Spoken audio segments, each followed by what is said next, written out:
Уудлалын тухайд хэлэхэд бусад ямар ч хэмжлэгээ үйлчлэхээ болсон тэр үед хэрэглэж болно. Өөрөөр хэлбэл бүх ангаах ухаан мухардалд орсон газар уудлалс хэрэглэгдэх боломжтой.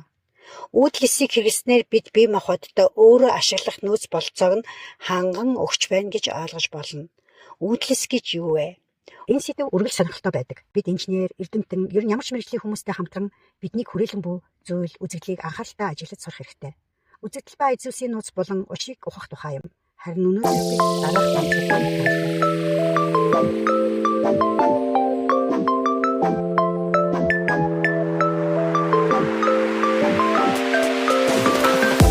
энэ баг зэрэг болонгортой өнгөгүй нэгжийг бараг амьд ус мэт шидтэй хэмээн магтдаг. Тэдний хэлж буугаар бол уудлалын тусламжтайгаар эдгэх, залуужуулах, амьдралыг уцсгах боломжтой гэж тэд амладаг. Гэхдээ үнэндээ уудлалс гэж юу вэ? Уудлалын тухай үнэн ба ташаа ойлголтыг бид удахгүй болох сурвалжлагаараа хуваалцах болно. Москва дахь энэ тусгай зориулалтын хувийн эмнэлэгт маш хүнд эдгэршгүй өвчтнүүд хэвтэн эмчилүүлж байна. Тэдний хувьд уламжлалт эмчилгээний аргууд аль хэдийнэ үр дүнгүй болжээ. Өвчтөн болон тэдний арга иргэнхэн нэрээ нуцлахыг хүссэн юм. Елена одоо 30 орчим настай. 2 жилийн өмнө ээж болсон. Харин одоо ийм хүнд байдалд оржээ. Түүний онш хажуугийн амиотрофик склероз, төв мэдрэлийн тогтолцооны гэмтэл. Елена зөвхөн хиймэл амьсгалын аппаратын тусламжтайгаар амьсгалж амьдарч байна. Энэ өвчнийг эмчлэх арга одоогоор байхгүй. Ийм ондортой хүн 2 жилийн дотор нас бардаг. Тэр бүрэн ухамсартайгаар амьсгалах чадвараа алдсаар нас барахад хүрдэг.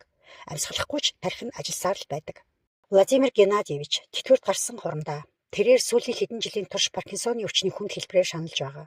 Эмийн эмчилгээ түүнд тус болохоосоо өнгөрсөн. Харин тархинд нь суулгасан цахим мэдрэлийн өдөөгч буюу нейростимулятор зөвхөн төр зуурын тайвшрал өгсөөр байгаа.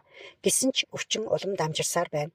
Энэ өвчин түүнийг хүлж боосон мэт. Тэрээр кинетика ригид хэлбэрийн буюу хөдөлгөөний болон булчингийн хөшүүн байдалд давмгаалсан хэлбэрээр өвчилсөн бөгөөд хөдөлгөөн хийхэд тун хэцүү байдаг. Гэртээ оюун ухаан бүрэн хэвэн. Сэтгцийн чадамжинд нь ямар ч асуудал байхгүй. Босни ба Герцеговина улсын иргэн Сайо энэ өвчтөн усанд үсрэх үедээ осолдож саажилттай болсон. Эдгээр хүмүүсийг юу нэгтгэж байна вэ? Тэд бүгд зөвхөн нэг найдвар дээр л үлдсэн шинэ технологи. Эмч нар эдгээр өвчтнүүдэд уудлалын эмчилгээг ч мөн туршиж эхэлжээ. Клиникийн захирал мэдрэлийн эмч профессор Андрей Брюховецкий ямар нэгэн гайхамшиг амлаагүй ч найдваргүй мэт санагдсан тохиолдлуудад эдрэл гарч байсан тухай дурдав. Уудлалын тухайд хэлэхэд бусад ямар ч хэмжлэгээ үйлчлэхээ байсан тэр үед хэрэглэж болно. Өөрөөр хэлбэл бүх ангаах ухаан мухардалд орсон газар уудлалс хэрэглэгдэх боломжтой. Уудлалсыг хэрэглэснээр бид бие махбодтой өөрөө ашиглах нөөц бололцоог нь ханган өгч байна гэж ойлгож болно. Уудлалс гэж юу вэ? Уудлалс нь бие махбод дахь бүх эрхтний эс болон хувирах чадвартай эсийг хэлнэ. Хүн бүр анхандаа ихийнхээ хөвлөд нэг л ширхэг үүдгэгч эс болох уудлалсээр үр тогтсон үнэн эс байсан. Түүнээс бидний бүх эрхтэн, эд, эсүүд үүссэн. Цус, тарих, булчин, яс гэд бүгд. Эхийн хөвлөд ургийн хөгжлийн ихэн үе шатанд бүх эсүүд үүдэл эсүүд байдаг. Гэвч эмчилгээний зориулалтаар ийм эсийг хэрэглэхийг ёс зүйн үүднээс хориглодог. Учир нь тэдгээр үүдэл эсийг авахын тулд тэр жижигхэн амьд организмыг устгахаас өөр аргагүй юм. Түүнчлэн Орос болон зарим оронд үр хөндлөлтийн дараах ургаас гаргаж авсан фетал эсийг ашиглахыг ч бас хориглосон байдаг.